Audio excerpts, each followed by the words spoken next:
कांग्रेस के नेता पवन खेरा को सुप्रीम कोर्ट से जमानत तो मिल गई है, लेकिन शीर्ष अदालत ने असम सरकार को बड़ा ब्रह्मास्त्र दे दिया है, जिससे पवन खेरा की मुश्किलें कम नहीं हुई है।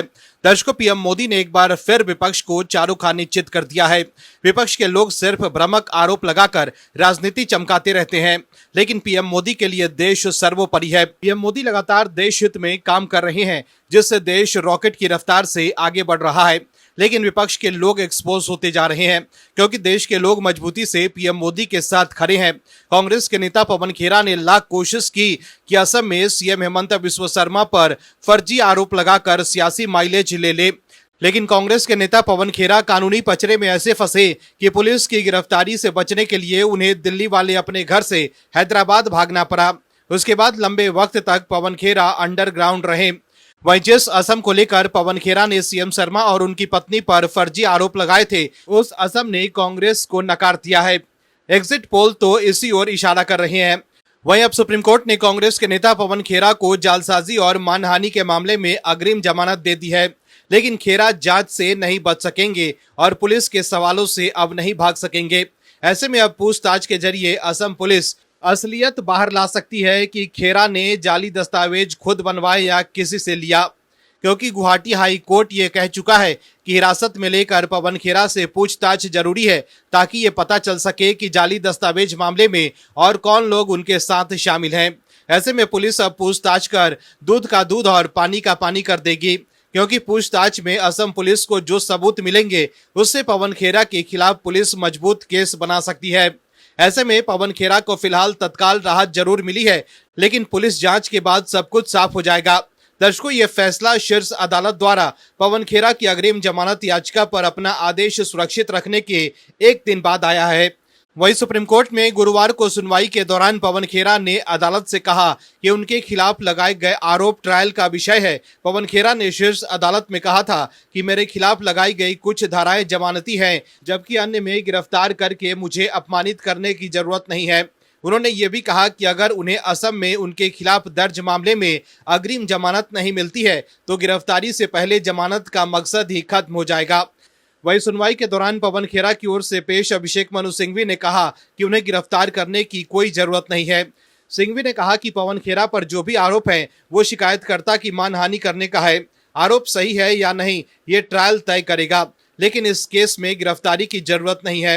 मानहानि के आरोप में पूछताछ की जा सकती है, गिरफ्तारी की जरूरत नहीं है। वहीं पवन खेरा को सुप्रीम कोर्ट से सख्त शर्तों के साथ जमानत मिली है, जिसका पालन पवन खेरा को करना होगा। सुप्रीम कोर्ट ने खेरा को जांच में पूरी तरह सहयोग करने का निर्देश दिया है। वहीं उन्हें जब भी पुलिस पूछताछ के लिए बुलाएगी थाने में हाजिर होना पड़ेगा। इसके अलावा पवन खेरा इस मामले से जुड़े किसी भी सबूत के साथ छेड़छाड़ नहीं करेंगे, साथ ही गवाहों को प्रभावित करने की कोशिश भी वो नहीं करेंगे। इसके अलावा कोर्ट की अनुमति के बिना पवन खेरा देश छोड़कर नहीं जा सकेंगे। सुप्रीम कोर्ट ने यह भी साफ किया है कि ट्रायल कोर्ट यदि जरूरी समझे तो अपनी ओर से कुछ और शर्तें भी जोड़ सकता है। अदालत ने स्पष्ट किया है कि जमानत देते समय की गई टिप्पणियां केस के अंतिम फैसले को प्रभावित नहीं करेगी और निचली अदालत कानून के हिसाब से अपनी कार्यवाही जारी रखेगी। ऐसे में साफ है कि पुलिस पूछताछ के लिए पवन खेरा को हाजिर होना होगा। ऐसे में पूरी तरह से पवन खेरा की मुश्किलें अभी कम नहीं हुई है। वहीं असम में बीजेपी की जबरदस्त जीत दिख रही है। इसके अलावा बंगाल में भी इस बार भगवा दल की एंट्री तय मानी जा रही है। अब तो कांग्रेस के नेता भी ये बात मान रहे हैं। दरअसल वरिष्ठ कांग्रेस नेता राशिद अल्वी ने अपने ताजा बयान में कहा है कि बंगाल में बीजेपी जिस तरीके से राजनीति कर रही है, तो मेरा मानना है कि एग्जिट पोल कुछ भी दिखाए, बंगाल में भी बीजेपी की सरकार बनेगी। राशिद अल्वी ने यह भी कहा कि केरलम में हमारी सरकार बन रही है, लेकिन वो इसलिए बन रही है क्योंकि अगर बीजेपी केरलम में भी वही हरकत करती जो बंगाल में करती तो केरलम में भी बीजेपी सरकार बना सकती थी। वहीं ममता बनर्जी की पार्टी टीएमसी का मानना है कि इस बार भी बंगाल में उसकी ही सरकार बनने वाली है। टीएमसी के लोग एग्जिट पोल को फर्जी बता रहे हैं, लेकिन आप दर्शकों को एग्जिट पोल पर भरोसा है तो कमेंट में यस और बीजेपी इन बंगाल जरूर लिखे, ताकि टीएमसी और विपक्ष को साफ संदेश जाए कि देश और बंगाल के लोगों को एग्जिट पोल और बीजेपी पर भरोसा है। इस खबर में आगे आपको बताएंगे सब कुछ डिटेल में, तो बने रहिए हमारे साथ अंत तक और देखिए हमारी ये खास रिपोर्ट। साथ ही आप दर्शकों से विनम्र निवेदन है कि अगर अब तक आपने चैनल को सब्सक्राइब नहीं किया है तो अभी कर लीजिए, साथ ही बेल आइकॉन को भी दबाएं दर्शकों, पश्चिम बंगाल में मतगणना से ठीक पहले सियासी माहौल गर्मा गया है। एग्जिट पोल में बीजेपी की जीत देख टीएमसी तिलमिला गई है। सीएम ममता बनर्जी भी गुरुवार 30 अप्रैल की आधी रात खुद भवानीपुर के स्ट्रांग रूम पहुंच गई और करीब 4 घंटे तक वहीं रही। सीएम ममता ने आरोप लगाया कि चुनाव आयोग और बीजेपी मिलकर धांधली कर रहे हैं। वहीं चुनाव आयोग ने इन आरोपों को सिरे से खारिज करते हुए इसे नियमानुसार प्रक्रिया बताया। सीएम ममता बनर्जी रात करीब 8 बजे अपने चुनावी एजेंट के साथ स्ट्रांग रूम परिसर में दाखिल हुई और रात 12:07 पर बाहर आने के बाद उन्होंने मीडिया से कहा कि केंद्रीय बलों ने मुझे अंदर जाने से रोका। चुनाव आयोग पक्षपात कर रहा है और ईवीएम लूटने की कोशिश हो रही है। सीएम ममता ने कसम खाते हुए कहा कि वो मरते दम तक धांधली नहीं होने देंगी। वहीं उनके साथ टीएमसी के नेताओं ने कोलकाता के नेताजी इंडोर स्टेडियम के बाहर सीसीटीवी फुटेज का हवाला देते हुए धरना भी दिया। वहीं पंजाब में पूर्व क्रिकेटर और राज्यसभा सांसद हरभजन सिंह की सुरक्षा को लेकर बड़ा विवाद खड़ा हो गया है। पंजाब और हरियाणा हाईकोर्ट ने गुरुवार को राज्य की आम आदमी पार्टी सरकार को आदेश दिया है कि हरभजन सिंह और उनके परिवार की सुरक्षा सुनिश्चित की जाए। इस मामले में हाईकोर्ट ने मान सरकार को फटकार लगाई और कहा कि भज्जी को वापस दी जाए सिक्योरिटी। दर्शकों, असम के मुख्यमंत्री हिमंता बिस्वा शर्मा की पत्नी पर दूसरे देशों के पासपोर्ट रखने और विदेश में बेनामी संपत्ति के आरोप लगाना पवन खेरा को बहुत भारी पड़ता दिख रहा है। वहीं सुप्रीम कोर्ट में पवन खेरा की जमानत याचिका पर सुनवाई हुई। सुनवाई के दौरान पवन खेरा ने सुप्रीम कोर्ट से कहा कि उन्हें गिरफ्तार करके जलील करने की जरूरत नहीं है। वहीं सुनवाई के दौरान पवन खेरा ने शीर्ष अदालत से यह भी कहा कि अगर उन्हें असम में उनके खिलाफ दर्ज मामले में अग्रिम जमानत नहीं मिलती है तो गिरफ्तारी पूर्व जमानत का उद्देश्य ही समाप्त हो जाएगा। दर्शकों, पवन खेरा को अंदाजा हो गया है कि उन्होंने जो किया है उससे वो फंस गए हैं।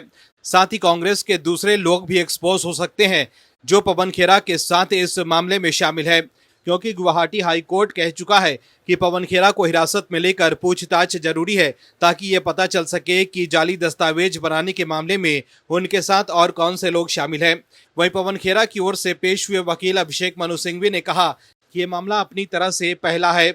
डॉक्टर अंबेडकर के मूल्यों का हवाला देते हुए सिंघवी ने आगे तर्क दिया कि हिमंता बिस्वा शर्मा ने खेरा के खिलाफ निजी शब्दों का इस्तेमाल किया है। उन्हें सुनकर वो महान नेता अपनी कब्र में करवटें बदलने लगेंगे। सिंघवी ने कहा कि अगर डॉक्टर अंबेडकर ने ये कल्पना की होती कि कोई संवैधानिक पद पर बैठा व्यक्ति किसी संवैधानिक काउबॉय या संवैधानिक रैम्बो की तरह बात करेगा तो वो अपने कब्र में करवटें बदलते।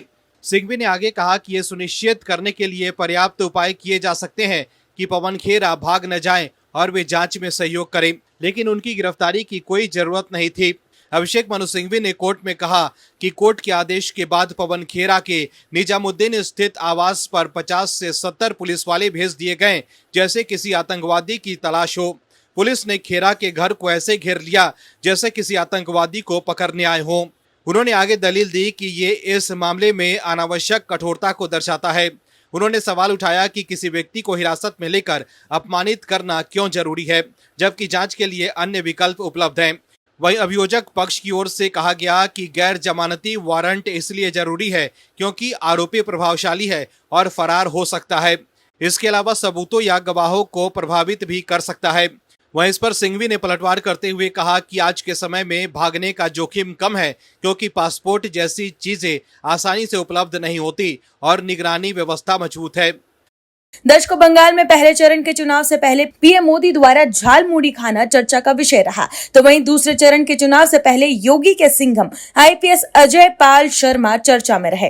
दर्शकों, बता दें कि बंगाल विधानसभा चुनाव के दौरान बतौर पुलिस पर्यवेक्षक पहुंचे उत्तर प्रदेश कैडर के आईपीएस अधिकारी अजय पाल शर्मा की कार्यशैली को लेकर सियासी विवाद तेज हो गया है। सख्त मिजाज और नियमों के पालन के लिए पहचाने जाने वाले शर्मा की कार्रवाई टीएमसी के नेताओं को रास नहीं आई। वहीं शामली शहर के व्यापारियों ने उत्तर प्रदेश के आईपीएस अधिकारी अजय पाल शर्मा के समर्थन में कोतावली पहुंचकर प्रदर्शन किया। व्यापारियों ने टीएमसी सांसद महुआ मोइत्रा के खिलाफ तहरीर देकर कानूनी कार्रवाई की मांग की। यूपी कैडर के आईपीएस अजय पाल शर्मा को निर्वाचन आयोग ने पश्चिम बंगाल में पुलिस पर्यवेक्षक बनाकर भेजा है। टीएमसी प्रत्याशी जहांगीर खान को चेतावनी देने का उनका वीडियो सोशल मीडिया पर काफी वायरल हुआ। उसके बाद से ही आईपीएस अजय पाल शर्मा ममता बनर्जी के पार्टी के निशाने पर है। वहीं पश्चिम बंगाल विधानसभा चुनाव में मतदान की प्रक्रिया पूरे होने पर सीएम ममता बनर्जी ने पहली बार सामने आकर अपनी प्रतिक्रिया दी। सीएम ममता बनर्जी ने वोटरों का आभार व्यक्त करते हुए कहा कि जिस तरह घरों से निकलकर आपने वोट किया, दमन सहते हुए भी वोट डालने के लिए कतारों में डटे रहे, उसके लिए मैं आपकी आभारी हूं। मैं उन पार्टी कार्यकर्ताओं का भी आभार व्यक्त करती हूं जिन्होंने केंद्रीय और स्थायी बलों के अत्याचारों को सहते हुए यह संघर्ष किया। वहीं सीएम ममता बनर्जी ने बता दी कि गंभीर आरोप लगाते हुए यह कहा है कि हमारे खिलाफ भारत सरकार की पूरी मशीनरी झोंक दी गई।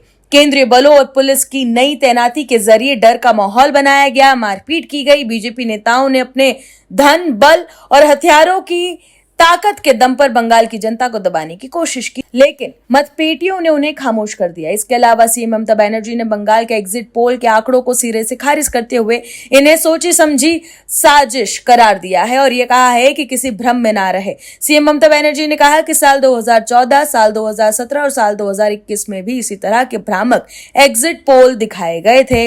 असल नतीजों में टीएमसी इस बार 230 सीटों के आंकड़े तक पहुंच सकती है। उन्होंने राज्य में फिर से मां माटी मानुष्य की सरकार बनाने का भरोसा जताया और कहा कि दीदी पर भरोसा रखे।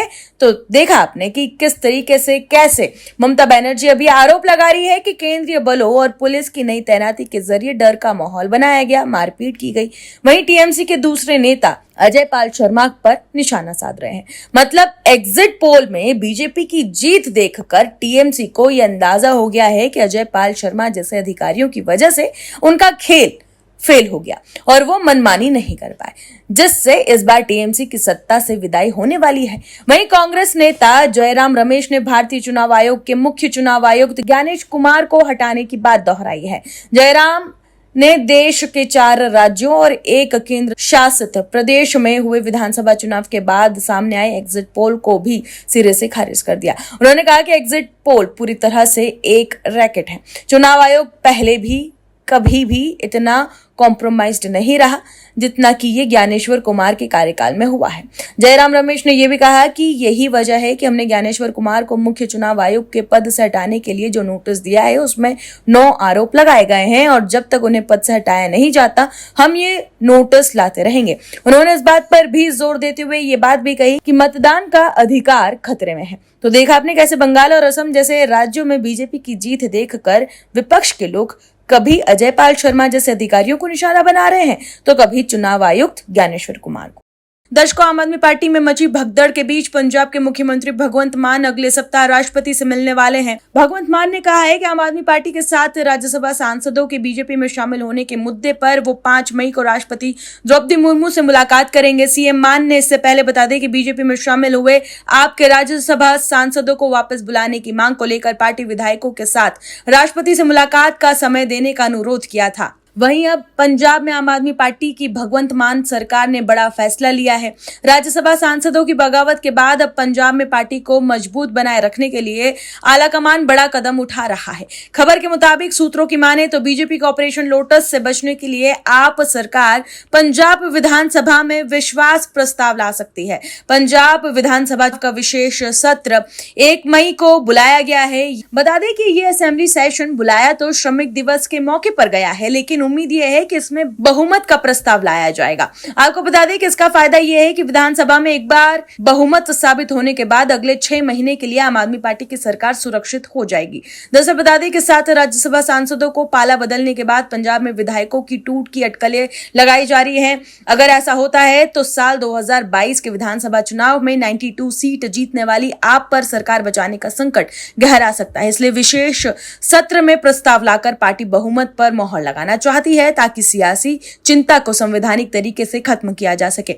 वहीं पंजाब विधानसभा के विशेष सत्र से पहले सुबह भगवंत मान सरकार की कैबिनेट बैठक होगी। वहीं बता दें कि विशेष सत्र अंतर्राष्ट्रीय मजदूर दिवस के मौके पर बुलाया गया है। हालांकि इसमें सरकार कॉन्फिडेंस मोशन भी ला सकती है। पंजाब के 6 राज्यसभा सांसदों के बीजेपी में जाने के बाद कुछ विधायकों के भी पाला बदलने की अटकलें हैं। बता दें कि इससे पहले भी अक्टूबर 2022 में सरकार कॉन्फिडेंस मोशन लाई थी, जब आम आदमी पार्टी ने बीजेपी पर राज्य में ऑपरेशन लोटस के तहत विधायकों को तोड़ने की कोशिश के इल्जाम लगाए थे। वहीं गुरदासपुर से कांग्रेस के सांसद और पंजाब के पूर्व उप मुख्यमंत्री सुखविंदर सिंह रंधावा ने दावा किया है कि पंजाब सरकार संकट में है और आने वाले समय में सूबे में राष्ट्रपति शासन लग सकता है।